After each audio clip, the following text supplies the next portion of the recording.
Hey, yo, what's good? I just wanted to do a brief tutorial on Machine's audio engine. I don't know how many people use it.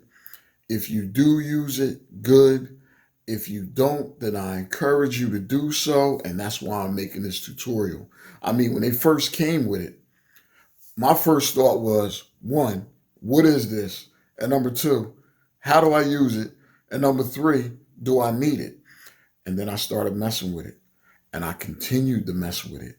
And now I use it all the time seamlessly. So all I'm saying is we got wild tools and don't be afraid to use them. So let's jump into it. Okay, so I'm going to play a drum loop for you. And right now it is at 75 beats per minute. Check it out.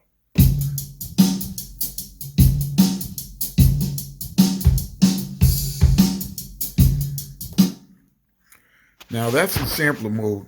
So I'm going to take this same sample and I'm going to put it on audio. Now the beat itself is at 87 beats per minute. So you'll hear the change. I'm doing something right now. You'll hear the change in the tempo when I play it. Matter of fact, let me just solo that.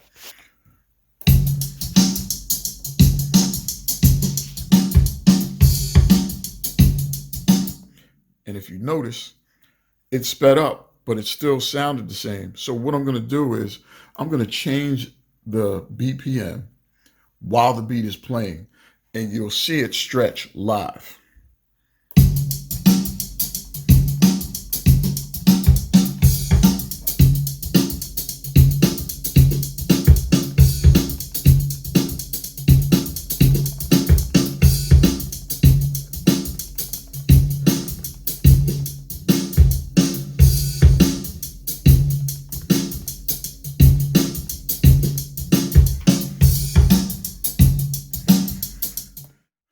All right, and there's also two modes. So the first mode is loop, and the second mode, and when it's in loop, what it'll do is once I hit play, it'll just continuously play, nonstop. Then you also have gate mode, so I'm going to change it to gate.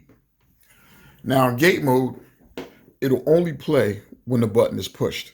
So let me bring up an additional pattern to go along with it. And I'm going to play this pattern and I'm going to intermittently hit the button with this loop on it and you'll hear it play.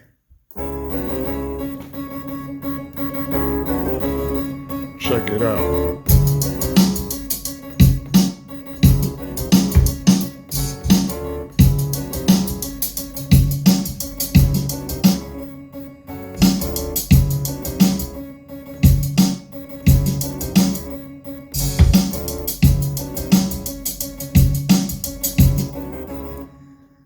And you can take it one step further. So with this, I switched from pad mode to keyboard mode. So now,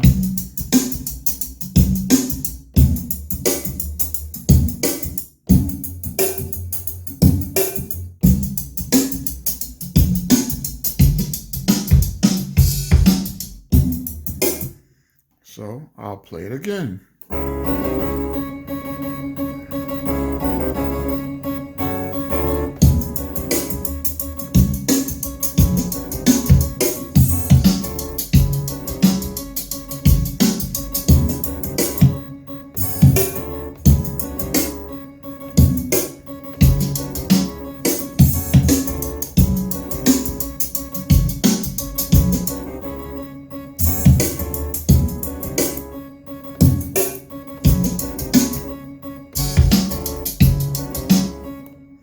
Now imagine doing that same exact thing with drums or musical loops or even vocals. I'm going to show you how I used it on vocals. I'll be right back. So one day I got the wild idea to combine Music Soul Child with Biggie Smalls. Don't ask me why, but I'm going to hit play and raise and lower the volume on the Biggie and the music, and you'll hear how I did the pitch shifting on both of them using the audio engine. Check it out.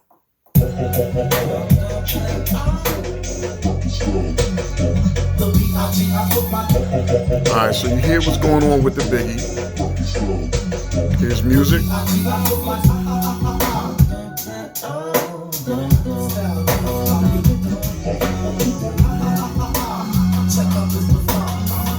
Go to the next pattern.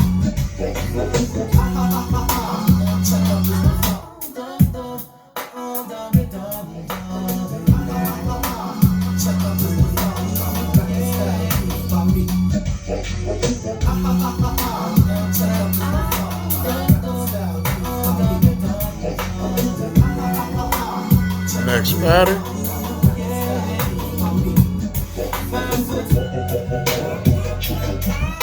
See how I went crazy with the music, Soul Child? I got him way up there in the mouse range, but I kept Biggie low.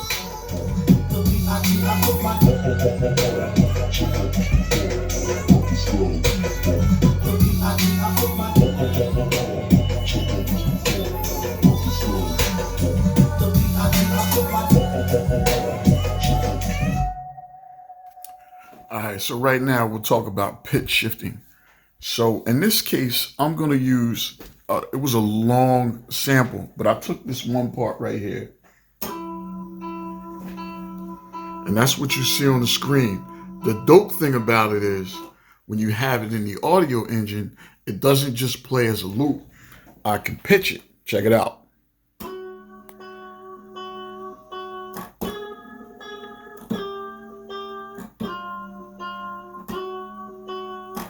So if I got the music switching around, or I want to take the loop and just play it at a different pitch or in a different key, and if I know the key of it, then I'll know how far up or down to go as far as tones and semitones, and I will play an example of it.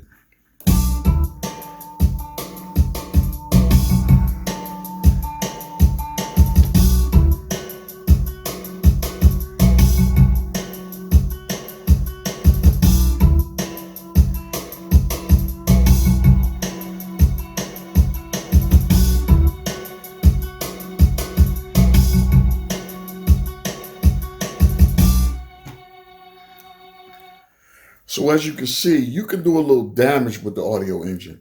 And there's actually more stuff that I could get into, because you can change the length of the portion that you're using. You don't have to use the entire loop. You can set your play length and only that'll be affected by it.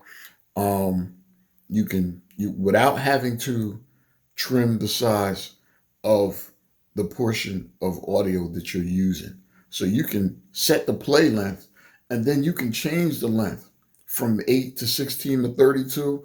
And you don't have to lock in the groups of 4. You can make it 5 or 6 or 7 beats. You can really do some damage with it. All I'm saying is, don't be afraid to use it. Get mad creative, and have fun with it. And always, always, always, always experiment. Don't keep making your tracks the same way all the time. Just be creative with it and have fun. We got crazy tools at our disposal. Don't be afraid to tap them. I get up.